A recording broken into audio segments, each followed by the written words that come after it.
Wake that ass up. Early in the morning. The Breakfast Club. Morning, everybody. It's DJ MV, Angela Yee, Charlamagne the Guy. We are the Breakfast Club. We got a special guest in the building. My guy. Andrew Gillum. What's up, everybody? Welcome back. Good morning, y'all, and Happy New Year. Good to see all three of y'all, plus the crew. Absolutely. And, good to be back in New York, although I wish it was warmer. What are you doing here? We do too. Yeah, I know it, right? Are we still counting votes out there, man? What's going on? Man, shut up. I'm serious. They never said anything. Yeah, They did. You're so late. Yeah, that's done. You It's on done. drugs? He's here to announce his exploratory You on the committee same because he's running for president in Yeah, 2020. not a chance. Not a chance. No. Nah, that part is over, y'all. But the good news is, and I'm sure y'all probably followed this, but in Florida, 1.4 million former felons, returning citizens now have the right to vote. Amendment 4? In the state of Florida. Amendment 4 That's did amazing. pass. Yeah. And it can be, it's not a panacea. It doesn't solve everything because we still got challenges out there. But can you imagine? I mean, I don't know if you saw any of the images, but if you all go back to the 8th of January and just look at some of the images coming out of Florida where you saw, grown men dressed in their Sunday best showing up at the supervisor's office to go register to vote. And Yes. these guys coming out saying, I feel whole for the first time in my life, That's or I feel seen, or, any of that. I mean, it was Jacksonville, Orlando, Miami, Tampa, all over, Tallahassee, all over the state of Florida, that kind of dignity being restored. The right to vote doesn't completely capture what was happening in that moment for so many of those folks. And so that's powerful. I'm looking forward to doing what I can do to help make sure that the folks recognize that this isn't just about the right to vote, but the power to organize. And it's so ironic that people that have the right to vote don't use vote it. sometimes right. and don't understand the power in that. That's right. No, it's true. I often say about this 1.4 million getting their rights back to vote is there 1.4 million people in my state and frankly across the country, multiple times that who have the right who didn't go out and exercise the right to vote. I'm also not one of the people that believes that simply because you have the right to vote that it means that you're going to see electing and going and voting as a change-making process. If you've seen the system fail, if you still don't have a job where you can earn a wage and take care of yourself and your family, don't have health care, there are still jobs you can't get if you have a criminal background history, regardless of whether you have the right to vote or not. There are licenses, professional licenses in my state you can't get if you have a criminal background history. So there's still work to do, and my hope is that we'll use this as a moment and a movement to organize people so that not only are we electing people, but we're also getting down there, holding those folks accountable and saying, make me fully whole by allowing me the opportunity to go and get a job and earn a wage and work in a profession where I'm measured on my merit and not my worst day. And if you don't think 1.4 million matters, the election this year was, 52,000 votes? Well, for me, it came down to 32,000. And that's just out of 8.2 million votes cast, right? Wow. So imagine 1.4 million, majority black and brown. I Well, think they would have rolled with you. Well, let me tell you, I should correct this. Of the 1.4 million, black voters are 20% of that. The overwhelming majority are white voters, and that's probably one of the reasons why there was no real paid opposition against Amendment 4 is because 1 in 5 Americans know somebody is related to, is connected to somebody who's been to jail, who served time before. And so Everybody was it supporting hits it. everybody, right? It hits everybody. Now, Andrew, do you think you lost the election fair and square? What I would take responsibility for is that in my state, when you win, you can't just win, you got to win big.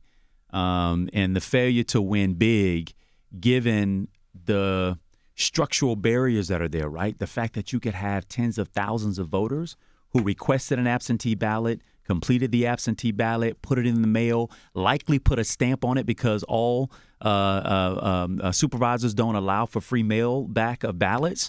And then it got to the supervisor of elections office and somebody who is untrained, who is not a signature expert, looked at a signature that was on that ballot and said, the W in this signature doesn't match the one from 4 years ago, and therefore I'm going to invalidate your entire ballot. Wow. Tens of thousands. A study is crazy. But let me tell you, more crazy is that in 2017, the University of Florida produced a study that showed in Florida, for ballots that are rejected over signature, 7 out of 10 are people of color. Wow, that's wow.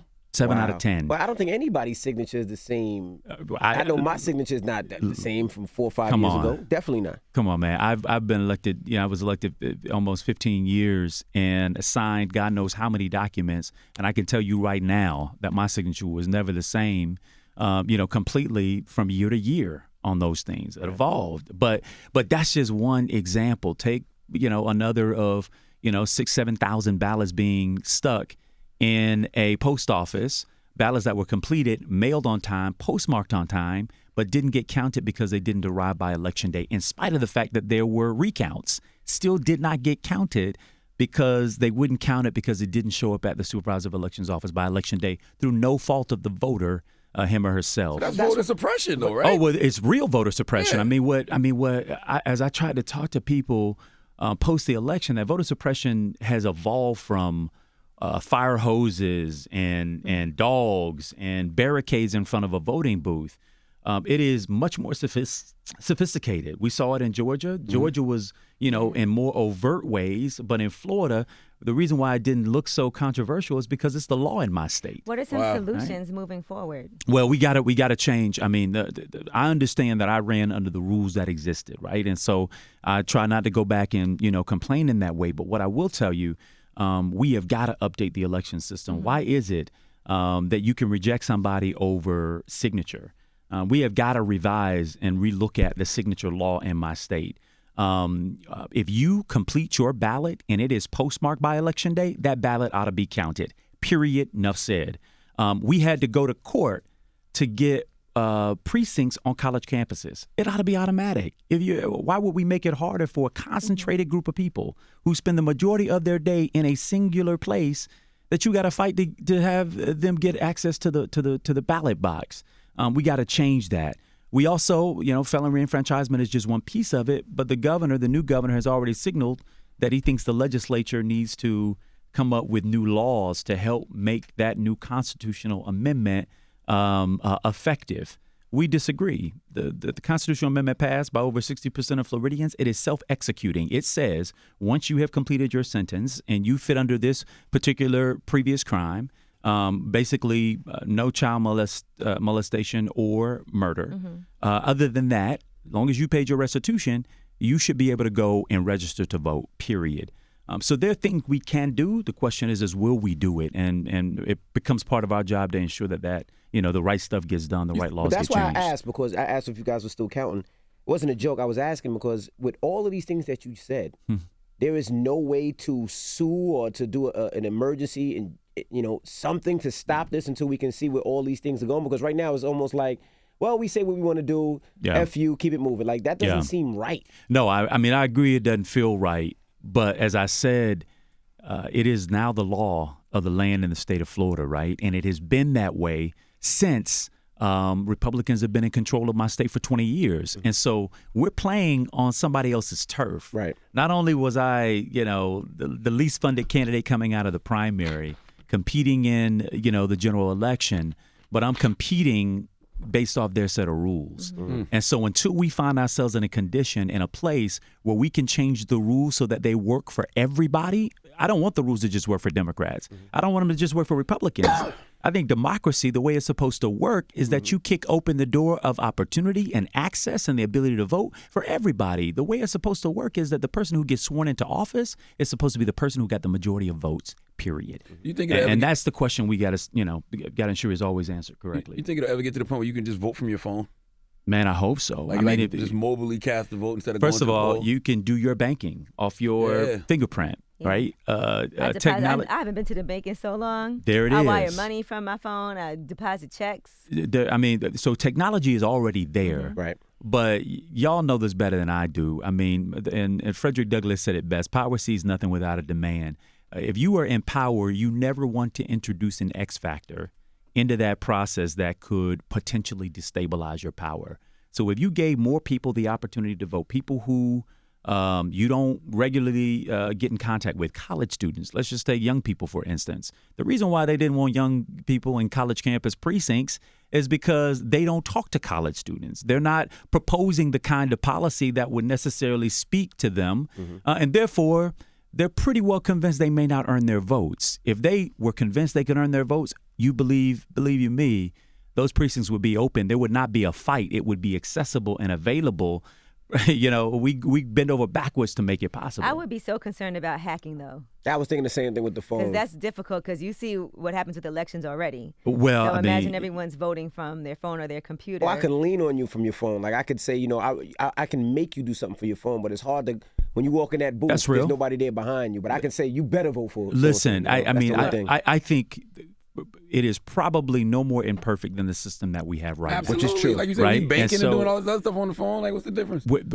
I think you got to figure out ways to have integrity around it. But even in the process right now, if you did a recount in the state of Florida through the same machines that you run the ballot through, if there is fraud in the design of the machine itself, for instance, the state of Florida doesn't hold the algorithms for the machines that do the counting. The companies maintain that that's intellectual property, and therefore they maintain those algorithms, and any changes are done by the company, him or herself, a private enterprise. If this was a government that was fully, sort of interested in making sure that democracy is working, the government would hold those algorithms.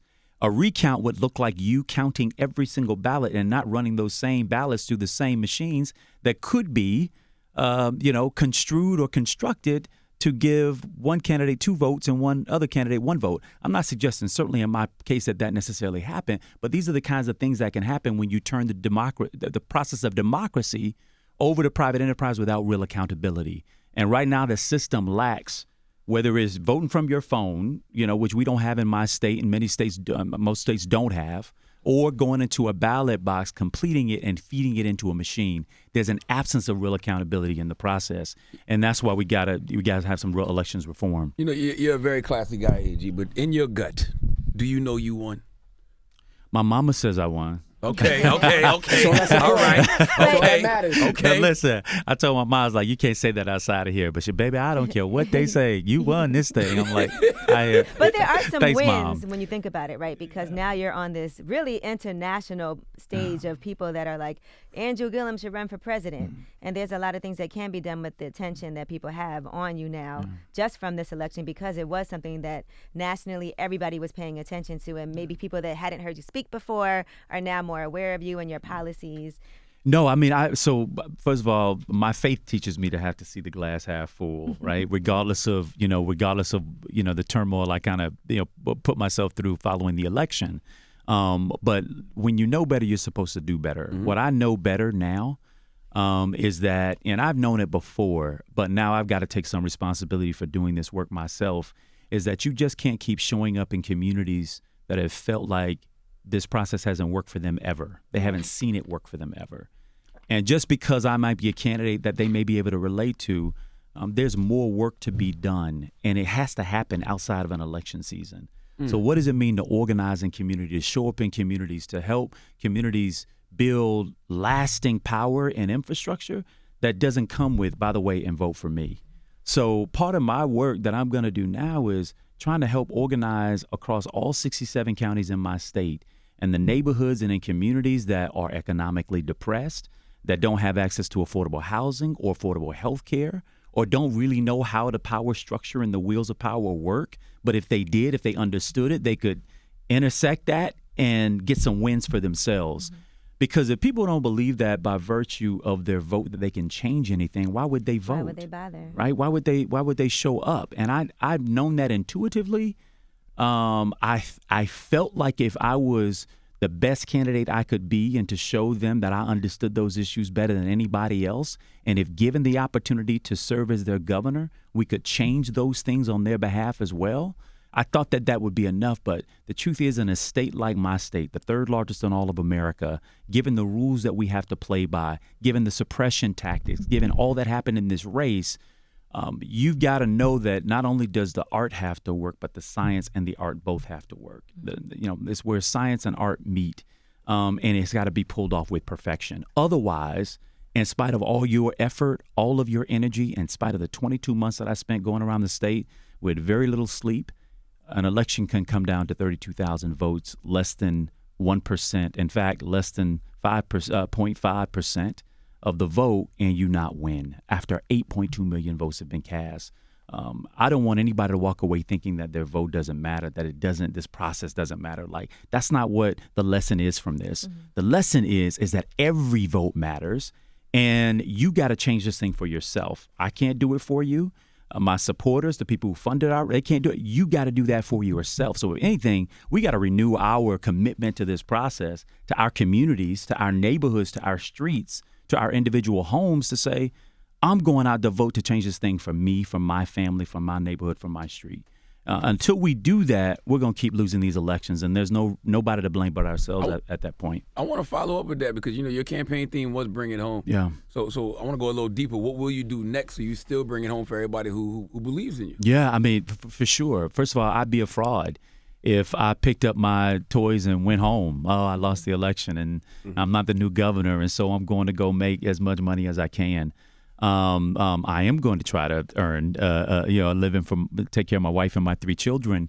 Go get your coin, Andrew. Yeah, I mean, of your advice, I'm going to figure it out, right? But what I also know is that the same issues that I ran on, the same platform that I believe so deeply in, that still so many people believe deeply in, and 4 million votes got behind that platform, is as a private citizen, I do count it as part of my responsibility to continue to work and to continue to organize. So with the resources that we've raised and the resources I'm going to continue to raise through our committees, we're going to start organizing. It's going to be my goal to try to work with partners to register 1 million voters between now and 2020 in my state. Because what happens in Florida in 2020 will have an impact on what happens for this country, Absolutely. Right?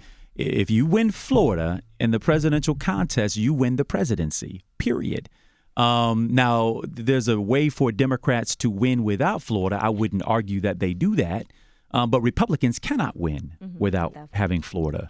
And so that's why Donald Trump was very sure to make sure he weighed in. Let me tell you, Donald Trump spent more time on my race for governor than he did on any race in the country. Sure did. More time. Not to mention, he was in my state in the last week twice. That wasn't by accident. They knew exactly what was at stake in this race, and he meant to win it, right? And so my race wasn't just against my opponent. My race was against Donald Trump. And we almost beat him by 32,000 votes. I'm looking forward to whoever takes him on squarely, where it's just the two of them. And hopefully pull it out for the rest of us. But Charlamagne, to your point, my goal is going to be to organize the 70,000 volunteers for my campaign, the over 1 million cell phone numbers that we have, the over 1 million email addresses that we have, and the 4 million people who went out and voted for us. Organizing them as best we can to bring about 1 million new people into the process. We got to flip Florida blue in 2020 and beyond. How has the government shutdown really affected Florida? Well, I mean, we heard about know. the airport. Well, I mean, and by the way, federal government's hand is huge. It's not just Washington, D.C. It's here in New York. It's in Florida. It's all over. I feel it when I walk through the airports. I was jumping on the plane yesterday, and these are TSA agents that are showing up without pay and with no sense of when they're going to get paid, by the way. And with their own responsibilities and bills to take care of at home. And so the stress of that, right? The stress of not knowing any of that by itself. Then you got government contractors. These are people who are not official employees of the federal government, but their entire work is federal. It's government work, except they're through private contractors who aren't getting paid either. The impacts on that are tremendous. The stress for those families. I just saw, famed chef Jose is going to be shutting down Pennsylvania Avenue and providing food for federal employees in Washington, D.C. Coming up soon. We got to be a little bit more generous with ourselves, and moreover, we got to activate to get this government to do its job, right? I mean, the president throwing a temper tantrum, and in so doing, keeping nearly 800,000 people from getting paid, out of work, impacting the economy by the tune of billions. It's unacceptable. This is not adult behavior. This is not what you do with the most powerful nation in the world. I don't understand how he's allowed to do that. I mean, I know he's the president of the United States, sure. But how can you just say, you know what, I don't like this, I'm shutting the government down? Like, that shouldn't be allowed. He's the president. But it shouldn't be allowed, not in a democracy. That's a dictatorship. Like, it shouldn't be allowed. Yeah, I mean, look, y'all, this is a system that we have. the truth is that it's not just the president that's allowing this to happen. You got Mitch McConnell in the Senate who runs what comes before the Senate. If there was a vote right now in the Senate of the United States, even though it's majority Republican, to reopen the government, it would pass. And I would argue it would pass near unanimously. The problem is the Republicans have no spine. They've allowed this man to literally come in and take their party hostage, and all of them are victim to it. They won't speak up. They won't push back. They won't hold them accountable. They won't even open the government for their constituents who are right now at home suffering because of their lack of a spine. They're not just doing it to us. They're doing it to their folks as well. It was a story written a few days ago that ended about the government shutdown, that Trump is hurting the wrong people, right? Which is very interesting, worded that way, right? Because what they mean to say him, the white, is that he's hurting his people. Right? He's hurting all of us. But this article was making the point Trump is hurting his people. Hurting his supporters. And he's trying to do this in time for the election, thinking that the wall was something that he promised that he wants to make good on. Yeah. Well, his people love symbols, though. So, I mean, yeah, if he did get that wall up, they probably would vote for him again. They probably would, but we all know that that's a farce. I mean, I saw this meme the other day. America builds a wall and Mexico builds a ladder, right? Like a staircase to go over. Like, we know that what Trump is selling on this thing is a lie. Illicit drug entry into this country is coming through legal borders, largely, overwhelmingly. The fact that the drug addictions and the epidemic that's taken over the country as it relates to drugs is fentanyl, and fentanyl is coming from Asia in huge tankers. It's coming through normal ports of entry that are supposed to be checked, but they can't even be checked right now because federal government employees are off work. Ooh, let's get that fentanyl. So they sending that through crazy now. I mean, but y'all know. I mean, that's where a lot of the drug epidemic in this country is concentrated. A lot of overdoses right happening because of fentanyl. They're putting it in the cocaine. People sniffing cocaine and dying. Absolutely. So the truth around the drug crisis in this country is the legal borders and the legal entry of drugs into the country. This border stuff is simply a play to get Trump's most loyal supporters to say that you don't have what you need because of those people, because of brown people. It's racist. It's completely open and overt. Racism. And most of the people that are illegal immigrants are people who overstayed their visa. Completely. That's the overwhelming number. Completely. I mean, and if you look at the charts, I mean, immigration through the border in this country has been on like a sharp decline since the start of the Obama administration, and quite frankly, a bit before that. Drug entry, we haven't had major migration across the border in this country for nearly 20 years, right? So what's this battle it's about? made up, right? It's made up, y'all. It's made up. How did it feel for Trump to constantly attack you on Twitter, and then did that make your life a little bit more difficult in Florida? I mean, he ignorant didn't. threats, I'm sure, from people on social media. The threats on social media is one thing. I mean, I'll tell you. I mean, we literally had a real scare, in my family. This guy traveled from across the country to my city, looking for me. Wow. The president, what he doesn't understand is that his words do have power, not for the majority, but it doesn't take a majority. It only takes one. That's right. That's it. It's one who's motivated by his extremism and his hatred and his vitriol for his political opponents. We saw it happen in the middle of my race where you saw bombs being mailed to, major Democrats around the country. Thank God, none of them, cost anyone their life. But that's just through the grace of God. I mean, these people went through extreme steps because they believe and they follow him. It's hard to be disappointed by this president because at this point, we have low expectations. There's no expectation for him. I am disappointed a little bit in the way we cover him because there are no expectations or low expectations for him. We don't hold him accountable. We don't hold him accountable. We're like, well, it's Donald Trump. Yeah, and there's a false equivalency. It's like, the thing about the president's house. He says, Barack Obama has a wall around his house. The media then covers it and says, the president said Barack Obama has a wall around his house and the wall works. Barack Obama's neighbor says there is no wall. So, I mean, it's like, But you're a journalist. You don't. There's no equivalency between the president saying there's a wall if there in fact is not one. So in that case, there isn't a wall, and the president is lying. Nobody cares about the truth nowadays when the lie's more entertaining. You can't even spell hamburgers. Cold hamburgers, Angela. Now, let me ask you this. Some people are throwing their hat in the ring for the 2020 election, and some of the Democrats. I saw Kirsten Gillibrand went on with Stephen Colbert and said that she is planning to do her exploratory committee.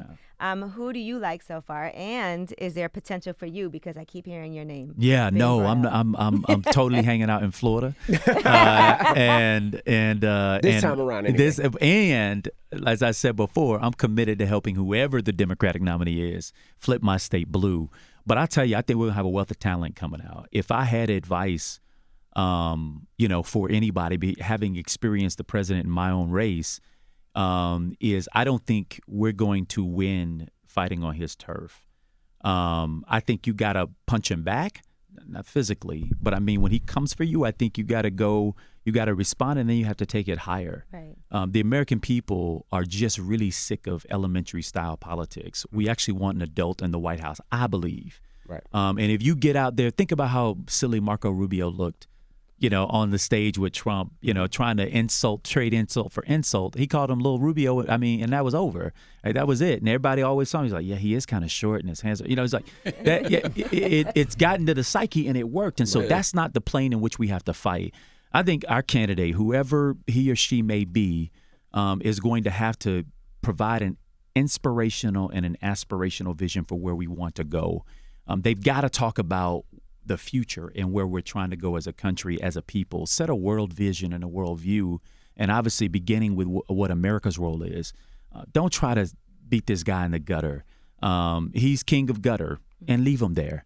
Take it higher and reach his voters and give them a reason to vote for us, maybe even using the same reason that he got them to vote for him, saying that there's economic insecurity, and I plan to do something about it. I will say Trump has humanized the presidential position. I mean, Barack did it too, but he humanized it in a way to where it's like people can truly be themselves. It's just that Trump lacks class. Well, anyway. he's so somebody certainly with low class at the can bar. be themselves. I think he's completely low at the bar that you got anybody breathing thinking that they should be president of the United States. I think Barack Obama set that bar for you to be yourself too, though. Because I think they did very well. Yeah, in a really positive, great way, just with his whole family and himself. Yeah, I agree. I mean, your point is fair, which is he sort of made the office appear accessible in a different kind of way. There's no standard. There's no standards. And I don't actually see his approach in any way as a positive.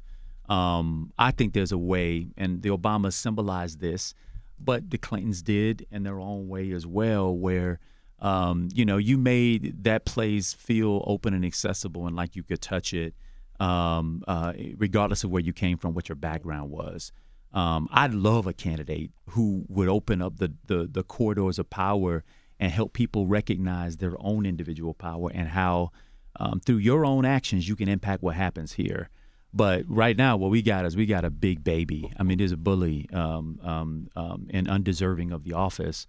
But the only way that my words mean something is if we get him out in 2020. Who are you endorsing in 2020? I'm not endorsing right now. I mean, I'm there was just. a rumor that you're endorsing Kanye. Is that true? Oh man, get out of here! What if somebody? I heard that was you, man. Hell no. He got the red hat on with the white letters. Exactly. Like, hell no. Yeah, you're perpetrating "Make America Whatever" over there with that red hat, That's white what that letters. says. What if somebody said, "Yo, Andrew, you want to be my running mate? Would you consider a VP position?" I mean, I think anybody asked by a nominee for president to be their vice president, you got to take that seriously. The right person. For sure. But I don't think that's a position you run for, right? I think you do your work, and and if somebody determines you to be the right fit for a governing partner, that's one thing. But honestly, y'all, if I'm able to do the work along with my partners in the state of Florida to register these voters and to help turn them out, politicize them, that's a debt paid to the country. And get health care for everyone? Man, if we can, that's a fight. That And we actually may be trying to put that on. I heard in New York City, the mayor, Mayor de Blasio, I heard about that. Wants to give us all health care. It's our right. What do you think? I think that's great. I've always felt like everybody should have health care and have access. I agree. Yeah. I know you got to leave, but two things. Was it hard to get over? Well, it's still hard to get over. I mean, I entered the race for governor, prayerfully and believing that was exactly what, God was sort of leading me toward. And I ran it in spite of all the odds. I mean, I came here during the primary. Y'all know it. You opened up a forum for me. And, maybe you made the assessment, because I certainly felt it, that at no point did I think I was going to lose. Right. I mean, in spite of the fact that at every point, everybody thought I was going to lose. I definitely didn't think You so. had all Even that. at the I mean, polls, they it's- said at the polls, Republicans normally don't tell the truth about who they voted for, and that's why you were ahead in the polls. Well, yeah. I mean, first of all, I kept telling people, suspend with the polls. The polls are, they just don't accurately reflect. And particularly when you consider candidates of color, people are less likely to say exactly what it is they believe and what they, and how they may vote. So, Charlamagne, I mean, I'm still in the process of trying to make sense out of what this was. 22 months of everything I had, into this thing. And I felt like we were the better candidate. And I feel honestly that I would be a better governor. That being said, the people ultimately decide. What I had to make the decision of is that I was not going to wreck myself day in and day out about the what I coulda and the shoulda and all that. What I know is I left it all on the field. And I tried to help my team leave it all on the field. And the only way I make sense of what we did is to get back to work and labor in the field to really flip my state, in this next cycle. That's the best way in which we can put our energy. Your dream's not deterred, though. I mean, you can still be governor of Florida. No, I mean, look, I know that there are a lot of routes, to this thing, and I'm not one to give up. I mean, first of all, nobody expected me to be here in the first place. That's right. So I get that. I find, some comfort in knowing that, I turned 40 this year. I'm 39 at this point. And about to enter the next chapter of my life, and God knows where that will take us. I know I have a heart for service. I know that I haven't. I wish I had more of an appetite to go and make a whole bunch of money. I just want to be able to take care of my family and try to make some real change happen. And I still think that that's possible. As they say in church, delay is not a denial. Ooh. All right. Well, we That appreciate you for documentary would joining be us. fascinating. Yeah. Oh, you think? Or our book. Let's see. Oh, listen at you. I Documentary, don't want to because have to I'm sure compete you guys have with. a lot of documented things that happen, of course. Yeah, there's a lot there, man. Where the funny thing is there was a doc crew that started following me before I ever decided to run for mayor because of another a political fight that I was in. Then, I entered the race for governor, and they continued to follow me over the entirety of those 22 months. So God knows what kind of That's coming. footage they got. We do docs too. We got Bakari Sellers, While I Breathe, I Hope. You know what I'm It saying? is, it Coming is. soon to a network. I'll announce that real soon. Is it on your? That's you? Yeah, me and Bakari, the EPs of that. That's Yeah, excellent, yeah, man. yeah. That's excellent. So they probably had some great footage of you. I can't wait to see that. Yeah, well, y'all are in it because the crew was there. So We'll think We about sign signing off off. on that? yeah. We'll think about No, signing off, it's a AG. public place, I think. Hey, but we're happy, man. The Hey, best thing to man. come out of this was that we have a new great black leader in the Democratic Party. I appreciate that. You know what I man. mean? I appreciate it, and I appreciate y'all for always really balancing the demand and the need for giving people pop culture and information, but at the same time balancing what they absolutely have to know about politics and how to impact the process. So thank y'all. Thank you. Thank you. All right. Well, it's Andrew Gillum. It's the Breakfast Club. Good morning.